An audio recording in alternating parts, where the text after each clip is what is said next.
Public opinion channel में आपका स्वागत है। बिना समय गवाए वीडियो को स्टार्ट करते हैं। वीडियो को अंतिम तक जरूर देखें। व्यूवर्स, आज हमें डॉक्टर इश्तियाक अहमद साहब ने ज्वाइन किया है, जो कि किसी तारुफ के मोहताज नहीं है। सर, बहुत शुक्रिया हमारे व्यूवर्स के लिए आपने टाइम निकाला। मोस्ट वेलकम, बड़ी बड़ी मेहरबानी। जी बोले। सर, आज जो प्रोग्राम कंडक्ट करने का मकसद ये है कि आप इंडिया गए हुए हैं। सबसे पहले तो हमारे व्यूवर्स को पर्पस बता दें कि आपके इंडिया जाने का, यानी कि विजिट करने का वहां पर क्या पर्पस था। उससे पहले पाकिस्तान का भी विजिट रहा, वो तो हमने कवर किया था कि आपका एक्सपीरियंस कैसा रहा। तो एक्सपीरियंस पे तो बाद में आएंगे, लेकिन उसके पहले पर्पस जान लेते हैं कि आप इंडिया किस पर्पस के लिए गए। देखें, यहाँ पे नासिक एक शहर है महाराष्ट्र में। हाँ जी। जी। वो पिछले 100 साल से हर साल किसी एक स्पीकर को पॉलिटिकल इशू पे बोलने के लिए बुलाते हैं। तो बाकी थीम्स पे भी बातें होती हैं, लेकिन उसमें एक जमाने में महात्मा गांधी यहाँ पे आए हैं, Jawaharlal Nehru has spoken there, Maulana Abul Kalam Azad बोल चुके हैं, सरदार पटेल जो हैं, और बड़े नाम जो उनके फ्रीडम स्ट्रगल के हैं। तो वो वहाँ से मुझे दावत आई कि ये सेंटेनरी साल जो है, 100 साल लेक्चर आप आके दें। तो मैंने बहुत, I thought it was a great honour. तो नासिक फिर मैं आया, और 9 तारीख को वो मेरा लेक्चर है। उसका वीडियो यूट्यूब पे मिल जाता है। मैंने अपलोड नहीं किया, लेकिन वैसे it is available I think. तो वो उन्होंने रिकॉर्ड किया था।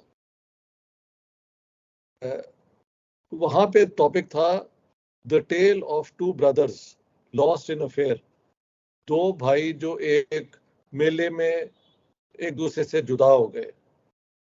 और उसके बाद था India Pakistan socio political trajectories के ये किस तरीके से मुख्तलिफ डायरेक्शंस में ये आगे बढ़े हैं, and how should they deal with one another, और इनको एक दूसरे से कैसा ताल्लुक रखना चाहिए। तो तुम्हें भी पता है कि मैं अमन के, पीस के इशू पे बहुत देर से बात कर रहा हूँ। तो इसलिए ये दावत उन्होंने मुझे दी। I think I am the only Pakistani origin person to be invited to this. और ये उनका बड़ा प्रेस्टिजियस प्लेटफॉर्म है, जहां से वो हर साल किसी ना किसी को बुलाते रहे हैं। तो ये वजह थी। लेकिन जब ये खबर यहाँ पे आई, तो यकीन मानो, मुझे जो मेरी दोपहर का है ना, कि मैं 1-2 घंटा सो लूं, वो भी मुमकिन नहीं है। इतने लोग मिलने के लिए वो तैयार थे, घरों में खाने हुए। वो मैंने सब पिक्चर साथ साथ फेसबुक पे लगी हुई है। सो वहां पे सब पता लग जाएगा मेरी एक्टिविटीज का। तो फिर नासिक में कई लोगों से महफिल में गुफ्तगू हुई। मैंने पाकिस्तान इंडिया के रिलेशंस में जो मेरा मौक़िफ़ है कि अमन, पीस से क्या फ़ायदा होगा दोनों मुल्कों को, और ख़ास तौर पे पाकिस्तान को, वो समझाने की कोशिश की। फिर उन्होंने कहा कि हमारे यहाँ ये फीमेल्स जो है, उनकी लिबरेशन, उनका करियर ये ज़्यादा है, आपके ये कम नज़र आता है। तो मैंने कहा वाकई हमारे यहाँ फंडामेंटलिज्म जो है, उसने ख़ास तौर पे औरतों को रोक के रखा हुआ है। लेकिन कोशिश लोग कर रहे हैं कि वहाँ पे भी इस किस्म की आज़ादी जो दोनों मेल फीमेल्स के दरमियान होनी चाहिए एक सिविलाइज्ड मुआशरे में, वो कायम हो जाए।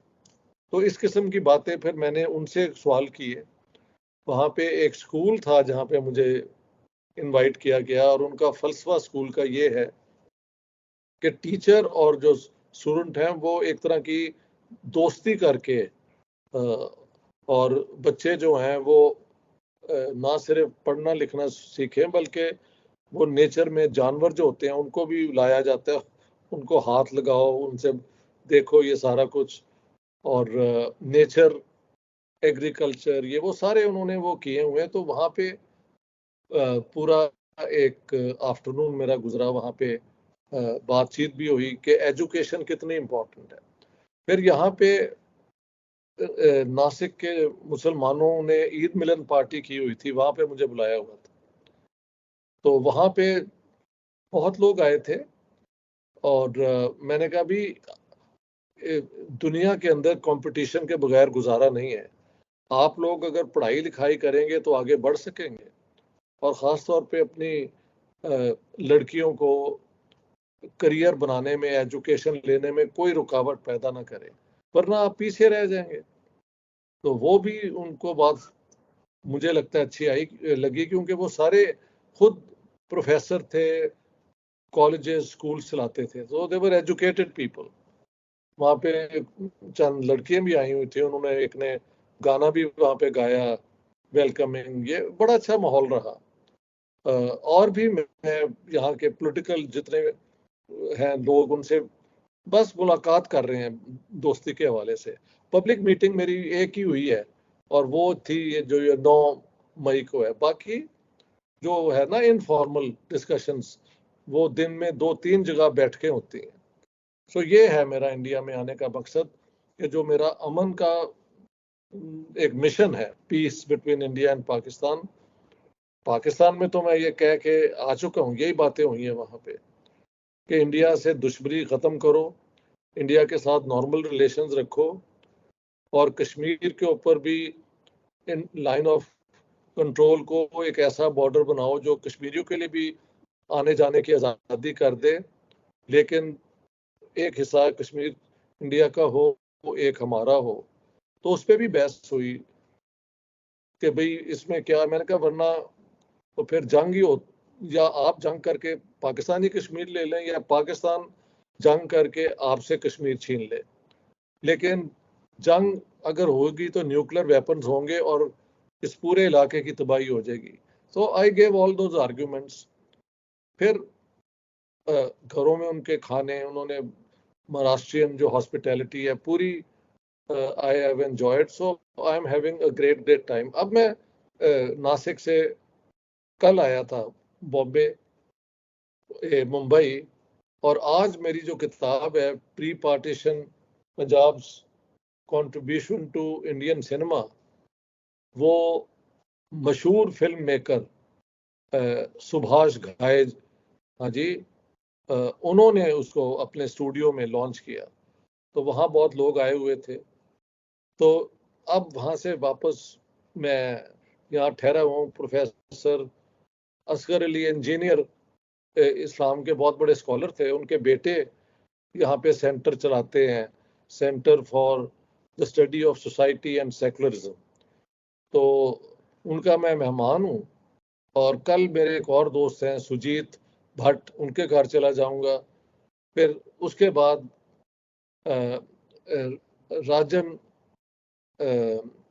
खन्ना है, जिन्होंने एक्चुअली ये सुभाष घाई साहब से कांटेक्ट किया, और उनके स्टूडियो में, बहुत बड़ा स्टूडियो है विस्लिंग वुड्स, वहाँ पे ये हमारा फंक्शन हुआ।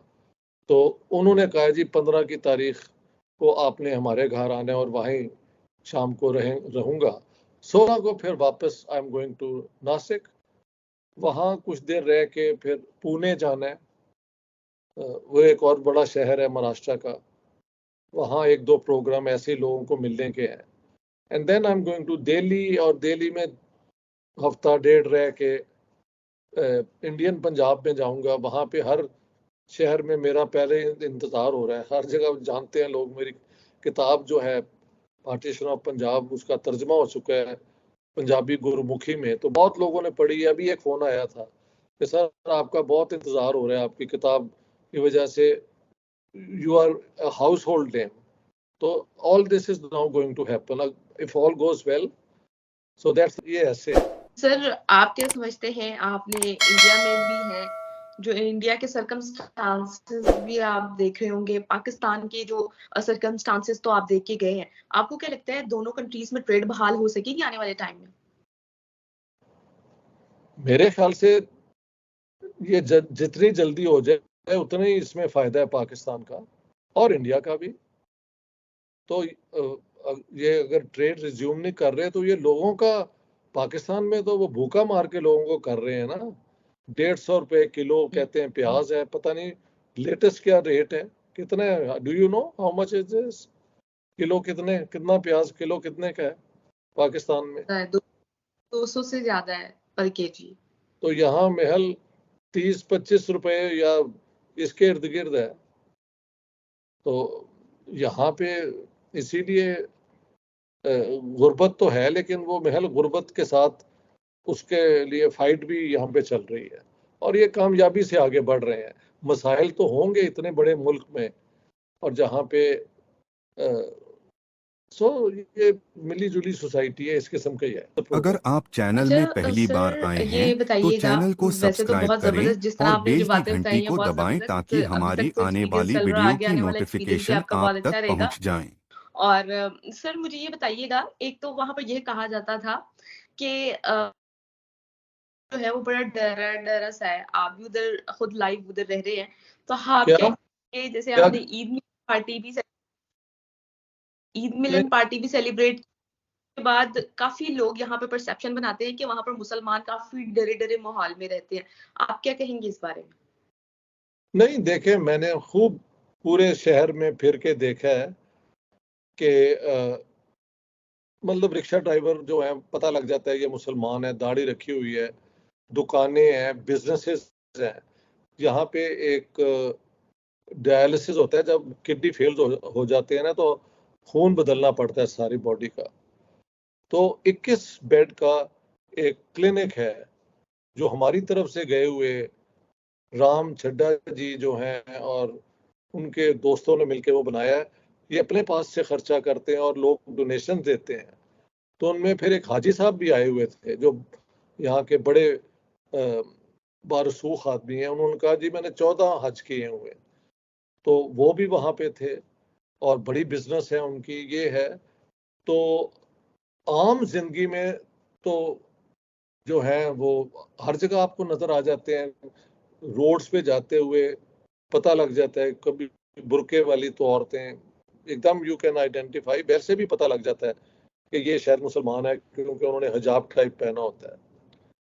तो नॉर्मल जिंदगी में तो ठीक है, और जब फिर पॉलिटिकल झगड़े कभी कभी हो जाते हैं तो वो एक और बात है, लेकिन हर रोज का ये मसला नहीं है और हर जगह पे नहीं होता।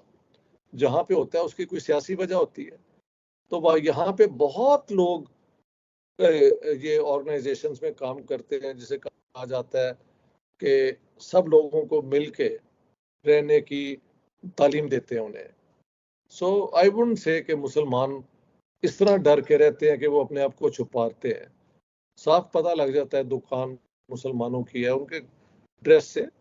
अक्सर दाढ़ी अगर रखी होगी और मेहराब होगा तो देन यू नो कि ये मुसलमान है। तो मुझे कम से कम नासिक में कोई नजर नहीं आया। बॉम्बे में भी हर गली में आप देखेंगे कि मुसलमान भी रहते हैं, शायद अपने अपने इलाकों में रहते होंगे। काम करना पढ़ना वो तो एक जगह पे करना पड़ता है। तो नॉर्मल जिंदगी में बस ठीक ही है, यानी कोई ऐसा मसला नहीं है। हाँ, जब झगड़े शुरू हो जाते हैं वो एक और बात है, कौन शुरू क्या करता है। So that's it. सर मैं ये समझ सकती हूँ, मेरे फादर के खुद के डायलिसिस हो रहे हैं और बड़ा तकलीफ दे अमल है। और जिस तरह आपने बताया कि उन्होंने यहाँ पर बनाया हुआ सेंटर एक, और फ्री है। लोग डोनेशन, जी हाँ जी जी, वो गरीब जो लोग हैं जो अफोर्ड नहीं कर सकते उनको वहाँ ही वो फ्री ट्रीटमेंट देते हैं। मैंने खुद जाके देखा है और उसकी पिक्चर भी मेरी फेसबुक पे मैंने लगाई है, वो क्लिनिक में जहाँ पे लोग लेटे हुए हैं। और so everything is on record. रास्ते में मैं जब आ रहा था नासिक से मुंबई, तो एक और पंजाबी ओरिजिन जंग मगियाना हमारी तरफ से गए हुए, उनकी फैमिली मतलब आई हुई थी पार्टीशन के वक्त, धीरज चोपड़ा। वो यहाँ पे एक बहुत बड़ी फार्मास्यूटिकल कंपनी अमेरिकन जो है, जो दवाइयाँ हर किस्म की बनाती है, उसके वो वाइस प्रेसिडेंट हैं। तो उन्होंने कहा जनाब आप जब जाएंगे ना नासिक से बॉम्बे तो प्लीज अपनी गाड़ी रोकें और लंच मेरे साथ करें। तो फिर हमने वहाँ लंच किया। मेरे साथ एक हमारे दोस्त, देखें मेरे जो वहाँ पे होस्ट जो है ना इस वक्त, वो है अजय मधुकर तोशनीवाल, जिन्होंने शुरू में मुझे कांटेक्ट किया था। और वो जो ये कमेटी है ना, वसंत व्याख्यान माला के कमेटी के वो मेंबर हैं, ऑर्गेनाइजेशन कमेटी के। और उनके फिर एक दोस्त हैं संजय संगले, वो मुझे कार में छोड़ने आए। तो हमने कोई 4-5 घंटे गपशप की। सो आई मेड न्यू फ्रेंड्स। मेरे लिए पर्सनली तो ये बहुत एक एजुकेटिव वो है जर्नी, दस फार वेरी गुड। ठीक है सर, मैं यहाँ पर आपसे एक और सवाल करूंगी कि वहाँ के लोग पाकिस्तान की जो करंट सर्कमस्टांसेस चल रहे हैं, आपकी डिबेट भी होती होगी, आप सुनते भी होंगे, तो आप क्या समझते हैं कि वहाँ के लोग पाकिस्तान के हालात को देखकर क्या अपनी पॉइंट ऑफ व्यू रख रहे हैं, क्या उनका जाती राय क्या है? नहीं, जाती राय तो यही है कि आपकी पॉलिटिकल स्टेबिलिटी क्यों नहीं होती जबकि हम इलेक्शन करवाते हैं और हुकूमत आती है। तो जो मैं एक्सप्लेनेशन पाकिस्तान में देता रहा हूँ वही मैंने उन्हें भी समझाई है कि ऐसे है। तो जाहिर है पाकिस्तान में जो ये पॉलिटिकल हो रहा है तमाशा, वो दुनिया तो देख रही है ना, तो उस पर बात तो होगी। तो लोग पीपल आर क्यूरियस, यानी दे वांट टू नो कि भी what's going on in Pakistan. तो मैं फिर जिस तरह मेरा तरीका एक्सप्लेन करने का, एनालिसिस करके समझाने का, वो सो आई डू दैट। तो बड़ा अच्छा है। इंडिया पे भी जो हालात हैं उस पर भी मैं बात उनसे करता हूँ, तो उनसे इस सोसाइटी की जो मसाइल हैं वो भी समझ आते हैं। तो ऐसे है। अच्छा सर, वहाँ इंडिया के ट्रिप को और पाकिस्तान के ट्रिप को अगर इसमें क्या डिफरेंस फील कर रहे हैं, वहाँ के एक्सपीरियंसेस को और पाकिस्तान के एक्सपीरियंसेस को, क्या डिफरेंट एनवायरनमेंट वाइज, लोगों की रहन सहन के तरीके, क्या डिफरेंस फील कर रहे हैं? देखिए, इंडिया में बहुत तरक्की है हो रही है, इसमें कोई शक नहीं। उनकी इतनी फैली हुई इंडस्ट्रीज हैं, जहां जाएं पता लगता है कि इंडस्ट्रियल ग्रोथ उनकी बहुत है। फिर उनकी इकोनॉमी तो बहुत ग्रो कर रही है, इसको fastest growing economy in the world. तो उनकी मिडिल क्लास बहुत बड़ी हो चुकी है। महल 200 million people are in the middle class. उनका स्टैंडर्ड ऑफ लिविंग जो मिडिल क्लास और ये है वो बहुत ऊंचा है। और जो बिलो द पॉवर्टी लाइन जो लोग रहते हैं उनको अनाज भी शायद फ्री मिलता है, तो इस किस्म की मदद भी होती है। तो इंडिया इस एतबार से आगे की तरफ तरक्की कर रहा है। ठीक है, जबकि पाकिस्तान तो भी बोथ नो कि वहाँ पे ये एक पॉलिटिकल क्राइसिस है जो ख़त्म ही नहीं हो रहा। और लोगों का रहना सहना जो है वो शलवार कमीज जो है वो लड़कियां जो हैं पहनती हैं, या साड़ी बहुत पहनी जाती है यहाँ पे। हाँ जी, ये एक फर्क नजर आ जाता है। रोड्स पे आपको लड़कियां औरतें आम नजर आएंगी, बिल्कुल आज़ादी से फ्री मूव करती हुई, जो कि पाकिस्तान में नहीं होता। सो एक उस एतबार से, और यहाँ के लोग बहुत एजुकेशन में हमसे बहुत आगे हैं। ठीक है, क्या समझते हैं कि जिस तरह के हालात और सर्कमस्टांसेस चल रहे हैं, क्या आने वाले टाइम में दोनों कंट्रीज के दरमियान कश्मीर इशू सॉल्व हो पाएगा? आपके नजदीक क्या आप समझते हैं? मेरे समझने से क्या फर्क पड़ता है, क्योंकि मेरे ख्याल से जब तक क्या इंडिया पाकिस्तान के नॉर्मल रिलेशंस कर दो, और कश्मीर का जो मैंने हल बताया है वही प्रैक्टिकल है और वर्केबल है, उस पर मूवमेंट करें आप आगे। बल्कि हो भी चुकी थी, मनमोहन सिंह जब थे प्राइम मिनिस्टर और जनरल मुशर्रफ, तो उधर कदम उठ भी गया था, लेकिन फिर नहीं हो सका वो पूरा। और अब ये हालात हैं कि ये यानी इस वक्त इंडिया पाकिस्तान गवर्नमेंट के तो रिलेशंस अच्छे नहीं ना है, जब से वो पुलवामा का इंसिडेंट हुआ है। तो उसको नॉर्मलाइज जब जितना भी जल्दी कर दिया जाए वो बेहतर है। ठीक है। सर पाकिस्तान में इमरान खान साहब को जो अरेस्ट किया गया उसके बाद जिस तरीके से किया गया, जिस तरह उनको लेके जाया गया, उसके बाद जो मुल्क के हालात थे, लोगों ने प्रोटेस्ट किए हुए थे, जो रोड्स थी ब्लॉक कर दी गई थी, प्रोटेस्ट कर रहे थे, आग लगा रहे थे, चीजों को धर्म भरम कर रहे थे, चीजें मतलब हालात खराब हो रहे थे। उसके बाद जो है इमरान खान साहब को जो है वो रिलीज कर लिया गया। आप क्या समझते हैं इस पूरे सर्कमस्टांसेस को, पाकिस्तान की सियासत को, पाकिस्तान की सियासी हिस्ट्री को आप कैसे देख? बस ये एक टेस्ट था ना कि स्टेट कितना एक्शन ले सकती है। तो फिलहाल तो लगता है कि इमरान खान और उनके फॉलोअर्स जो हैं उनके पास पॉलिटिकल इनिशिएटिव है, लेकिन पाकिस्तान का कल नया रुख क्या वहां पे सियासत का होगा मैं क्या कह सकता हूँ। जब जितना जल्दी ये नॉर्मलाइज कर लें पाकिस्तान के इंटरनल मैटर्स को उतना ही अच्छा है। ये आज अरेस्ट कर लिया है, कल छोड़ दिया है, इस पे कमेंट करना is a waste of time. चलिए सर, बहुत शुक्रिया आपका। अगर आप भारतीय हैं तो वीडियो को लाइक, शेयर और चैनल को सब्सक्राइब करें। और जाते जाते कमेंट बॉक्स में जय हिंद जरूर लिखें।